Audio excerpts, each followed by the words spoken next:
أعوذ بالله من الشيطان الرجيم. بسم الله الرحمن الرحيم.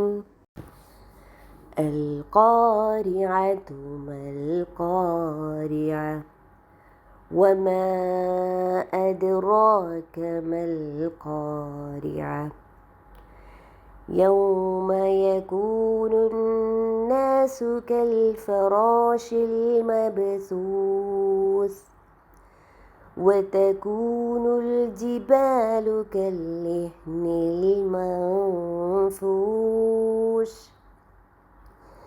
فأما من ثقلت موازينه فهو في عيشة راضية وأما من خفت موازينه فأمه هاوية وما أدراك ما هي نار حامية. سورة القارعة. أعوذ بالله من الشيطان الرجيم. بسم الله الرحمن الرحيم. القارعة, ആ ഘോര സംഭവം. മൽ ഖാരിഅ, എന്താണ് ആ ഭയങ്കര സംഭവം. വമാ അദ്റാക, നിനക്കറിയാമോ. മൽ ഖാരിഅ, ആ ഭയങ്കര സംഭവം എന്താണെന്ന്.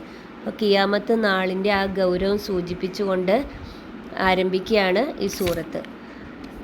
യൗമ, അന്നേ ദിവസം, യകൂനു ആയിത്തീരുന്നു, അന്നാസ് മനുഷ്യർ, കൽ ഫറാഷിൽ മബ്സൂസ് ഫറാഷ് പാറ്റകൾ, പൂമ്പാറ്റ പാറ്റ എന്നൊക്കെ പറയും. മബ്സൂസ് ചിന്നി ചിതറിയ. അപ്പോൾ ഈ ഘോര ശബ്ദം ഉണ്ടാക്കും വിധം ഒന്ന് മറ്റൊന്നുമായി കൂട്ടിയിടിക്കുന്ന ഒരു വസ്തുവിനാണ് ആ ഖാരിഅ എന്ന് പറയുന്നത്. അപ്പോൾ ആ ഘോര ഗർജനം കൊണ്ട് ഇങ്ങനെ ഭൂമി ഒരു സൗണ്ട് ഉണ്ടാവുകയും ആ ഖിയാമത്ത് നാളിൻ്റെ ആ സമയത്ത് ജനങ്ങൾ ചിതറിയ പാറ്റകളെപ്പോലെ അവർ പരിഭ്രാന്തരായിട്ട് ചിന്നി ചിതറി ഓടി നടക്കുന്ന അവസ്ഥയാണ് കാണിക്കുന്നത്. വതകൂനുൽ ജിബാലു കൽ ഇഹ്നിൽ മൻഫൂഷ്, വതകൂനു ആയിത്തീരുകയും ചെയ്യുന്നു, ജിബാല് പർവ്വതങ്ങൾ, കൽ ഇഹ്നിൽ മൻഫൂഷ്, ഇഹ്നെന്ന് വെച്ചാൽ രോമം, മൻഫൂഷ് കടയപ്പെട്ട. അപ്പോൾ മലകളെല്ലാം ചിന്നിച്ചിതറിയ രോമം പോലെ ആയിത്തീരുന്നു.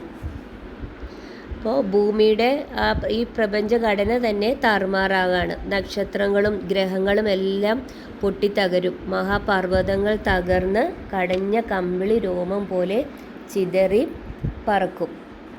ഫഅമ്മാ മൻ സഖുലത് മവാസീനു, ഫഅമ്മാ മൻ, ഏത് ആരാണോ, ആരുടെ സഖുലത് ഭാരം തൂങ്ങുന്നത്, മവാസീനുഹു അവരുടെ തുലാസുകൾ, ഫഹുവ ഫി ഐഷത്തിർ റാദിയ അവൻ സംതൃപ്തമായ ജീവിതത്തിലാകുന്നു.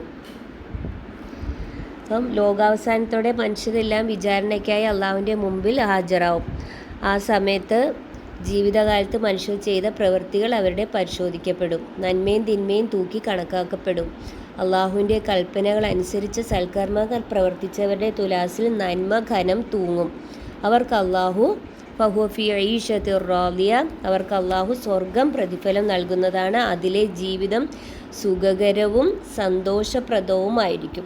അപ്പോൾ ഇത് ഭാരം തൂങ്ങുന്നത് ഈ നന്മയുടെ കാര്യം മാത്രമാണ് ഇവിടെ പറയുന്നത്. നന്മയുടെ ത്രാസ് തൂങ്ങുന്നവർ എവിടെയായിരിക്കും? അവർ സംതൃപ്തമായ ജീവിതത്തിലായിരിക്കും. അവർക്ക് അള്ളാഹു സ്വർഗം നൽകി അനുഗ്രഹിക്കും. വ അമ്മാ മൻ ഖഫത് മവാസീനു, എന്നാൽ ആരുടെ നന്മയുടെ തുലാസുകൾ ഭാരം കുറഞ്ഞതായോ, ഫ ഉമ്മുഹു അവൻ്റെ സങ്കേതം ഹാവിയ നരകമാവുന്നു. അപ്പോൾ ആ നരകത്തിൻ്റെ ആ മടിത്തട്ടിലേക്ക്, ആ അഗാധ ഗർത്തത്തിലേക്ക്, ആ താഴ്ചയിലേക്ക് അവരെ എറിയപ്പെടും. വമാ അദ്റാക മാഹിയ, അതെന്താണെന്ന് നിനക്കറിയാമോ. നാറുൻ ഹാമിയ ചുട്ടുപൊള്ളുന്ന അഗ്നിയാണത്. അള്ളാഹുവിനെ ധിക്കരിച്ച് തിന്മയുടെ മാർഗത്തിൽ ജീവിച്ചവരുടെ തുലാസിൽ നന്മ കനം തൂങ്ങയില്ല. അവരുടെ തിന്മകൾക്ക് അള്ളാഹു നരകം പ്രതിഫലമായി നൽകും. കഠിന ശിക്ഷകളാണ് നരകത്തിൽ അവർക്ക് ലഭിക്കുക. ആളിക്കത്തുന്ന അഗ്നിയിൽ അവർ എറിയപ്പെടും. അതിൽ നിന്ന് അവർക്ക് മോചനമില്ല. അള്ളാഹു നമ്മളെ ഏവരെയും നരകത്തെ തൊട്ട് കാത്തുരക്ഷിക്കുമാറാട്ടെ. ആമീൻ.